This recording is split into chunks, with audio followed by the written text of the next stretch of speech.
Acep Ridwan, Irfan Pauji, Firza Muhammad, Iqbal Prakoso, Basam Chan, Skinny G, dan para rebahaners yang ada di seluruh dunia. Halo semuanya, dimanapun kalian berada, bagaimana kabarnya? Untuk mengisi waktu istirahat teman-teman semua, entah itu yang baru pulang kerja atau memang sudah rebahan sepanjang hari, kali ini saya akan mempersembahkan sebuah film dari Belanda berjudul Snyder vs Bugs tahun 2015.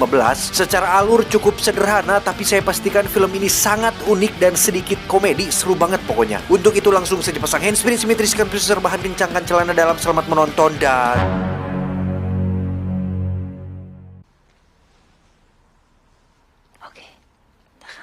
Kisah diawali dengan memperlihatkan seorang pria berkeluarga dengan penampilan dan kehidupan biasa saja bernama Snyder. Ini orangnya. Kebetulan hari ini adalah hari ulang tahun Snyder, di mana istri dan kedua anaknya pun memberikan kejutan dengan cara menyanyikan lagu Happy Birthday dan lagu Hati Yang Kau Sakiti yang dipopulerkan oleh Rosa.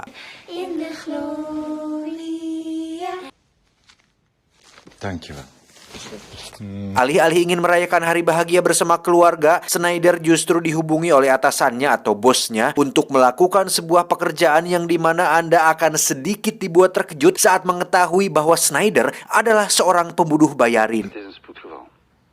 Ik ben vandaag niet beschikbaar. Het kan alleen. Sempat menolak karena tidak ingin mengganggu hari spesial ini, Snyder pun terpaksa menerimanya setelah si atasan mengatakan bahwa misi ini sangat penting sekali dan tidak ada pembunuh bayaran lain yang bisa menyelesaikan pekerjaan ini serapi, sefokus, seberkomitmen, dan sebertekad kuat seperti Snyder. Ja, ik ben er nog. 9 uur. Dan yang menarik adalah sang istri sama sekali tidak tahu profesi asli suaminya sendiri. Dia taunya Snyder adalah seorang pengrajin kayu dan papan triplek yang memang jika dilihat dari wajah dan postur tubuhnya, Snyder sekilas nampak seperti pria yang kuulun dan sian ku pamajikan. Tapi memang kita tidak bisa menilai seseorang hanya dari jilidnya saja, sama seperti peribahasa don't just is cover in this way in the sky in this way, itulah pokoknya.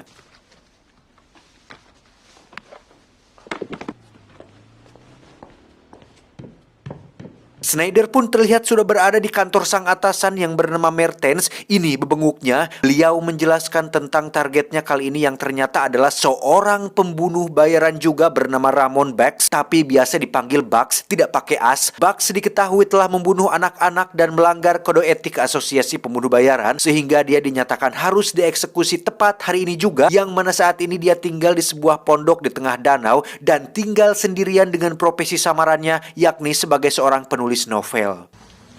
Ramon Bugs, een schrijver. Dan inilah Bugs alias Ramon Bugs yang ternyata tidak tinggal sendirian di pondok, melainkan bersama kekasihnya bernama Nadine. Ini cucungiknya. Secara kebetulan terjadi intrik dan polemik ketika putrinya akan datang mengunjungi Bugs hari ini, sehingga Bugs mencoba memberi pengertian kepada Nadine untuk nyingkah dahulu sementara, yang hal itu disalahartikan oleh Nadine yang justru malah keki, marah, kuku lutus, dan pergi dari sana dengan penuh rasa kekecewaan. Nadine! Kembali ke Snyder yang baru tiba di gudang tempatnya bekerja. Di sana dia segera melakukan persiapan seperti identitas palsu, penampilan menyamar, senapan, dan lain-lain, yang jika dilihat dari bagaimana semua senjata rahasianya disimpan dan stok kartu identitas yang dimilikinya, Snyder nampaknya sudah lama melakukan pekerjaan ini dan cukup profesional untuk bagaimana dia menyembunyikan jati dirinya yang sesungguhnya.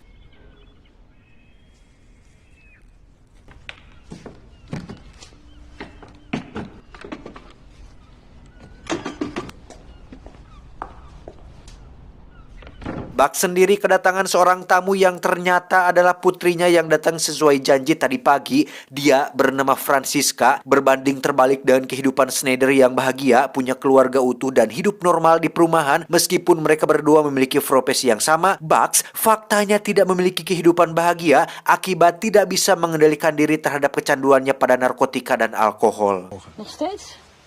Heb je dat nog steeds nodig? Hou op, Francisca. Hal itulah yang sangat Francisca sayangkan dari ayahnya. Kebiasaan buruknya ternyata belum juga hilang, sehingga baru saja datang, mereka berdua sudah terlibat cekcok akibat kelakuan kolot bangkar waras seperti si Bugs ini. Je bent nog geen 10 minuten binnen of je bent al bezig mij te controleren. Di saat bersamaan, Snyder sudah sampai di lokasi dan mencoba untuk mengeker targetnya dari jauh. Yang baru saja mengawasi, polisi tiba-tiba muncul untuk memperingatkan Snyder agar jangan parkir mobilnya sembarangan. Ik heb u hier nooit eerder gezien. Setelah polisi pergi, Schneider pun menghubungi Mertens dan marah-marah akibat informasi yang tidak akurat yang diberikan olehnya, seperti contohnya lokasi danau yang katanya aman, tiba-tiba muncul polisi, juga dengan targetnya si Bak yang tinggal sendirian, tahu-taunya ada si Francesca. Jika sudah seperti ini, Schneider tentunya harus kerja 2 kali, capek 2 kali, mengulang semuanya dari awal dengan penyamaran baru dan identitas baru yang tentu saja membuat Schneider menjadi sangat jengkel sekali. Hij informeert mij slecht. Ik zit hier in een beschermd gebied. Heb je ook niet gezegd? Kom maar! Dat is goed, klote Mertens. Schneider pun kembali ke gudang tempat kerjanya yang di situ terjadi sebuah hal yang tak terduga ketika seorang wanita tiba-tiba masuk dan bersembunyi dari kejaran seorang pria. Melihat 2 orang asing masuk ke tempatnya, Schneider pun langsung mendekap si wanita kemudian menyuruhnya untuk menyerahkan diri dan segera pergi dari tempatnya. Namun ketika si pria mengeluarkan pisau dan akan membunuh si wanita, di situ Schneider berpikir, wah, jika dibiarkan pasti akan sangat merepotkan sekali. Si wanita mati di tempatku, otomatis akan jadi TKP. Polisi datang dan menemukan barang-barang rahasiaku, wah pasti akan jadi sangat ribet sekali. Je bent niet duidelijk, meisje. Je maakt je wensen niet kenbaar. Daar ben je.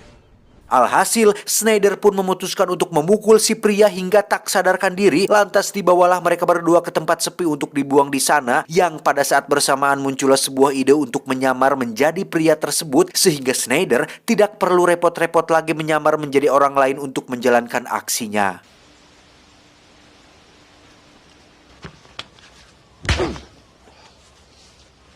Faktanya, pria tersebut ternyata adalah seorang germo dan si wanita ini merupakan, mohon maaf, sejenis wanita penghibur alias wanita pengencerit bernama Gina. Sempat akan disuntik obat bius, Schneider pun melihat sebuah kesempatan untuk memanfaatkan Gina dalam aksinya, sehingga Schneider pun batal membuangnya dan justru membawanya pergi untuk membantunya dalam misi tersebut.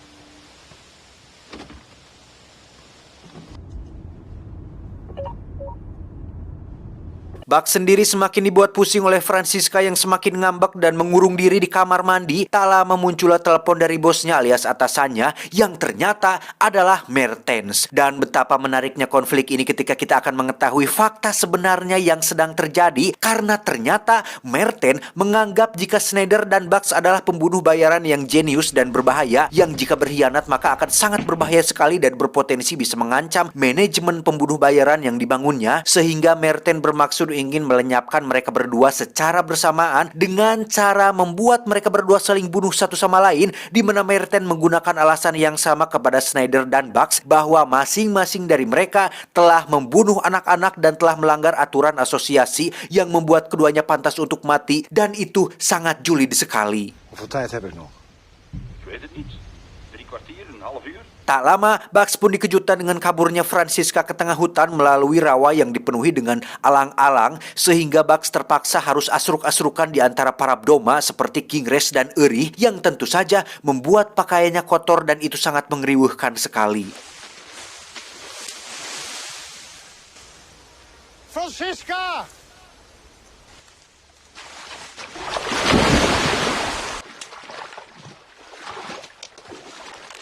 Butuh ketenangan dan waktu untuk sendirian, Francisca pun bersembunyi di sebuah rumah bekas yang sudah tidak ada atapnya, tiduran di sana dengan santai sementara Bugs terus mencarinya. Namun karena Schneider sebentar lagi akan muncul dan Mertens menyuruhnya untuk siap-siap menyambut kedatangannya, Bugs pun kembali ke pondoknya, mengambil senapan yang dia sembunyikan di bawah lantai, kemudian bersiap di posisi untuk menyambut kedatangan Schneider.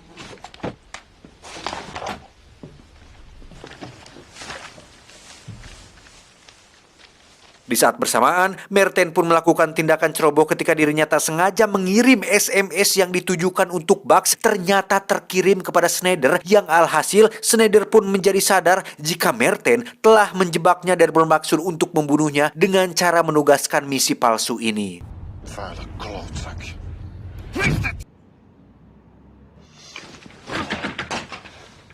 Alhasil, Schneider pun langsung memberhentikan mobilnya, berpikir sejenak untuk memutuskan apa yang akan dilakukan selanjutnya, yang alhasil dia berencana untuk menculik Mertens dan berniat untuk memberi pelajaran kepadanya.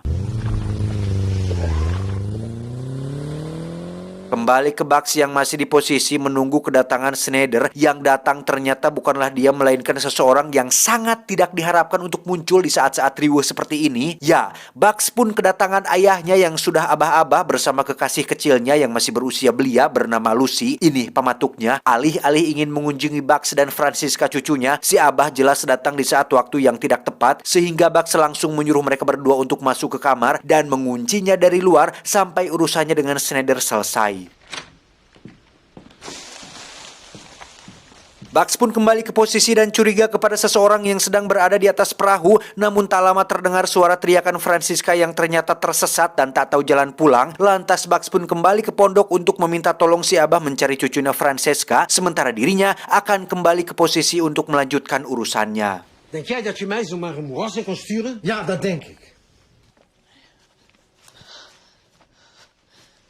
Satu hal yang sangat geli sekali dari si abah ini adalah, walaupun beliau sudah tua dan bangkotan, si abah ternyata memiliki sebuah kelainan, yaitu ketertarikan dengan lawan jenis yang usianya jauh lebih muda, mungkin ya semacam kelainan pedofil lah. Sehingga Bugs memperingatkan si abah ayahnya sendiri untuk jangan macam-macam dengan Francesca, karena pernah ada satu kejadian si abah pernah menyentuh Francesca yang notabene adalah cucunya sendiri, sehingga ada sedikit kekhawatiran jika si abah akan melakukan hal seperti itu lagi. Met je poten van eraf blijven.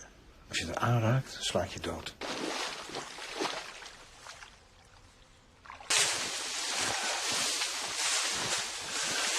Bugs pun kembali ke posisinya dan tak lama muncullah sebuah mobil yang lagi-lagi bukan Schneider melainkan seseorang yang lain yang sangat tidak diharapkan kedatangannya. Dia adalah kekasihnya sendiri, yaitu si Nadine, yang datang bersama teman prianya bermaksud untuk mengambil barang-barang miliknya di pondok tersebut dan memutuskan hubungannya dengan si Bugs.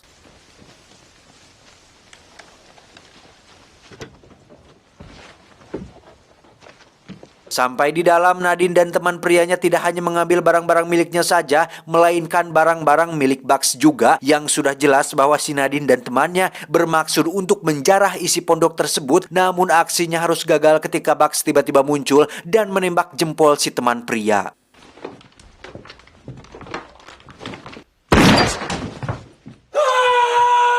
Di sisi lain, si abah ternyata benar-benar dengar kalongan ketika beliau sama sekali tidak mengindahkan peringatan si Bugs ketika dilarang untuk jangan menyentuh atau macam-macam dengan cucunya sendiri, di mana Francesca yang sedang para rusing pun dengan spontan mengambil pisau kecil dan menikam abahnya sendiri berkali-kali hingga beliau tewas saat itu juga.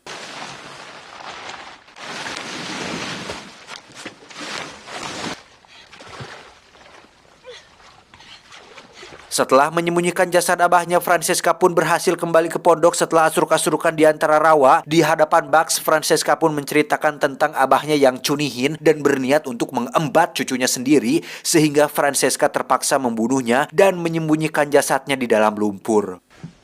Het is goed, schatje.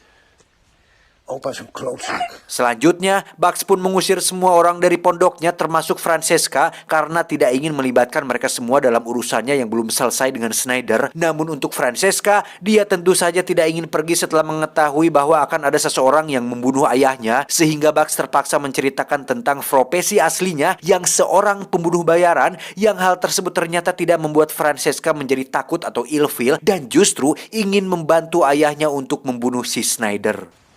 Wat ga je doen? Kotsen. Voel je je beter?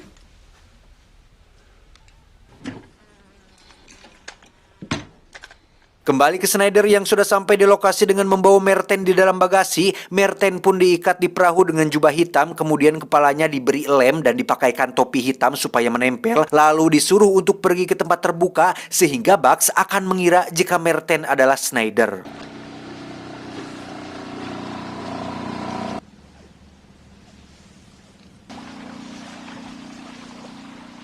Melihat seseorang yang mencurigakan di atas perahu, Francesca pun langsung memberikan senapannya kepada Bugs, yang tanpa ragu Bugs pun langsung menarik pelatuknya dan...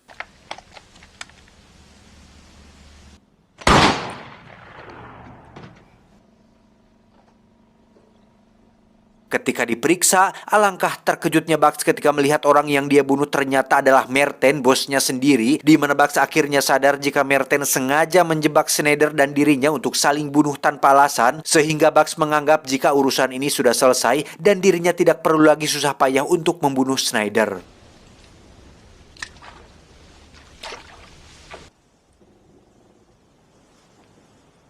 Snyder sendiri akhirnya membiarkan Gina pergi setelah tidak lagi membutuhkan bantuannya. Sebelum pergi, Gina sempat memberi saran kepada Snyder untuk jangan membunuh Francesca, putri si Bugs. Namun karena Francesca sudah terlanjur menjadi saksi mata, tentu saja Snyder tidak akan mengambil resiko tersebut, sehingga dirinya akan tetap membunuh mereka berdua, si Bugs dan si Francesca, dan menyelesaikan urusan ini sampai tuntas.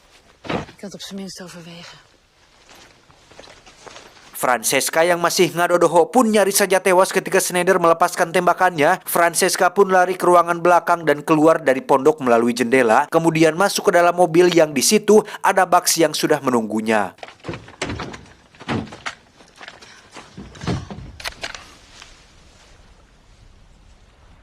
Dengan ketakutan, Francesca pun menjelaskan bahwa Snyder masih mengincar mereka berdua. Namun Bugs menjawab bahwa pengkhianatnya sudah mati, sehingga sekarang dirinya dan Snyder sudah tidak punya tujuan lagi atau tidak punya misi lagi, karena memang pada dasarnya mereka berdua tidak punya dendam satu sama lain. Namun ketika mobilnya sudah jalan, tiba-tiba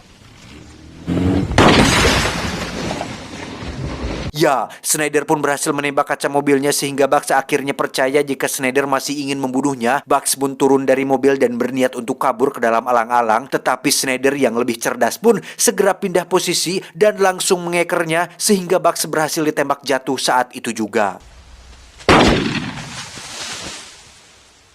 Sambil membawa senjata milik ayahnya, Francesca pun menghampiri tubuh Bugs yang sudah tidak bernyawa. Sadar bahwa Snyder tidak akan berhenti untuk memburunya, Francesca pun segera lari ke dalam hutan dan bermaksud untuk pergi ke rumah bekas tanpa atap yang dia datangi tadi siang.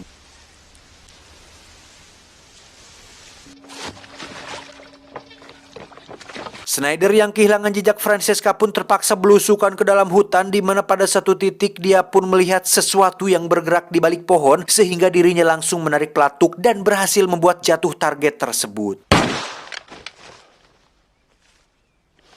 Namun betapa terkejutnya Snyder ketika melihat bahwa orang yang barusan dia tembak ternyata adalah Gina yang bermaksud untuk mencegah Snyder membunuh Francesca. Yang pada saat bersamaan, Snyder pun mendapat telepon dari sang istri yang memintanya untuk segera pulang karena pesta ulang tahunnya sebentar lagi akan dimulai.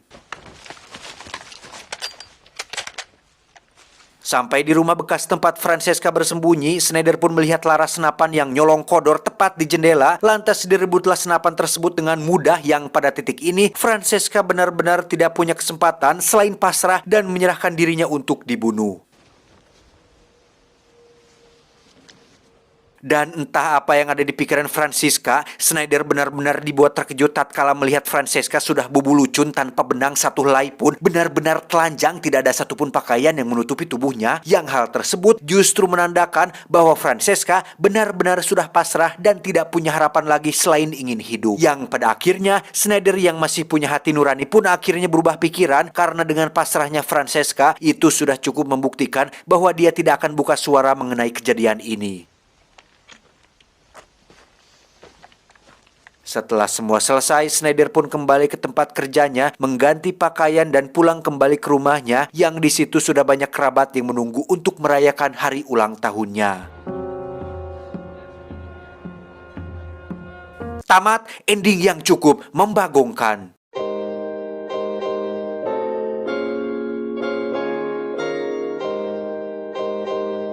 Sedikit informasi, film ini merupakan film Belanda, asli Belanda ya, yang disutradarai oleh Alex van Warmerdam, sutradara yang juga pernah menggarap film Borgman tahun berapa lupa lagi saya. Pokoknya saya pernah merangkumnya gitu di video-video sebelumnya, cek aja Borgman. Bagi saya pribadi, film ini sangat unik dan beberapa kali saya tertawa saat melihat begitu riweuhnya kedua pembunuh bayaran ini saat sedang menjalankan aksinya. Ternyata tidak gampang bro menjadi pembunuh bayaran. Banyak hambatan dan rintangan, gangguan lah, ini itulah, yang justru keribetan itulah yang menjadikan film ini sangat menarik dan layak untuk ditonton, tapi tidak dengan keluarga ya, soalnya ada beberapa adegan yang cukup vulgar sekali. Waduh, ini mah banyaklah saya cut di sini, bahaya sekali soalnya.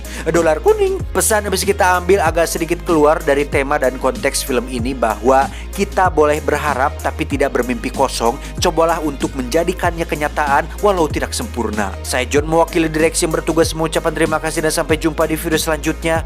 Adios, Karang Gigi, Kudanil Afrika. Cuau.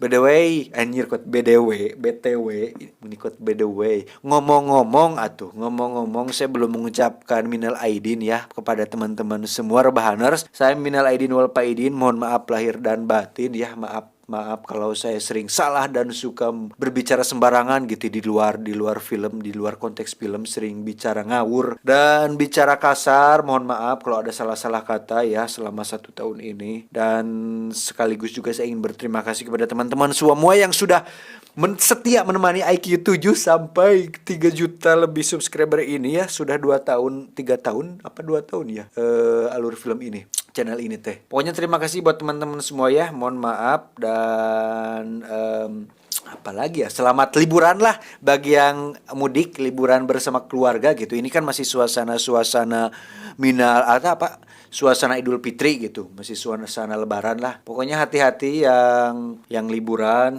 ke laut, kemana, ke gunung gitu. Hati-hati aja di jalan, kan berseliweran gitu. Sekarang lagi padat-padatnya, lagi rame-ramenya tempat wisata. Jadi hati-hati. Kalau saya mah tidak lebaran ya teman-teman ya. Saya mah di rumah aja lah mengonten untuk menghibur kalian semua. Karena tidak semua para rebahaners bisa ada kesempatan untuk liburan. Nah, saya nih ada obatnya. Saya akan tetap menghibur kalian dengan video-video gitu yang bagi di rumah gitu. Jadi jangan bersedih ya teman-teman rebahaners yang di luar sana yang tidak liburan, yang mungkin belum ada kesempatan untuk bisa berliburan. Tenang, saya akan upload video untuk menghibur kalian semua, walaupun di rumah saja. Saya juga di rumah kok, tidak kemana-mana saya terus merangkum film. Oke, pokoknya segitu saja. Terima kasih buat kalian semua. Mohon maaf dan kita ngopi dulu. Saya sudah kohal ini sungut. Saya mau ke warung Teh Yuli dulu mau ngopi. Oke. Dan oh iya, satu lagi nih saya mau kasih informasi ya. Saya akan membuat gebrakan baru dengan membuat konten baru gitu. Tapi film tetap jalan. Nanti di channel yang entah IQ7 World atau yang satu lagi. Tapi saya buat tes apa ya namanya ya. Tes kelayakan konten. Apakah kalian suka atau masuk ke kalian atau enggak. Saya akan tes dulu, di-upload di channel IQ7 dulu. Pokoknya di luar film aja. Saya ingin ini bro. Saya resah dan gelisah ini dengan konten saya yang gini-gini aja. Saya tidak sayang gitu. Saya seperti menyia-nyiakan 3 juta subscriber ini dengan konten yang film-film itu ini aja gitu. Nggak ada konten orisinil lah. Pengen yang asli gitu, konten asli, bener-bener asli, buatan sendiri, kreativitas sendiri. Nah, saya pengen masuk ke ranah itu gitu. Pengen membuat jadikan konten kreator lah gitu. Ini mah kalau kan konten di film mah bukan konten kreator, atulah ini mah cuman ngambil film punya orang, dipotong-potong, dikasih narasi, diedit, dikasih watermark sendiri, sudah jadi. Tidak ada karyanya, atulah kalau karya mah gitu dibilangnya. Ada karyanya. Saya pengen jadi konten kreator bro, malu.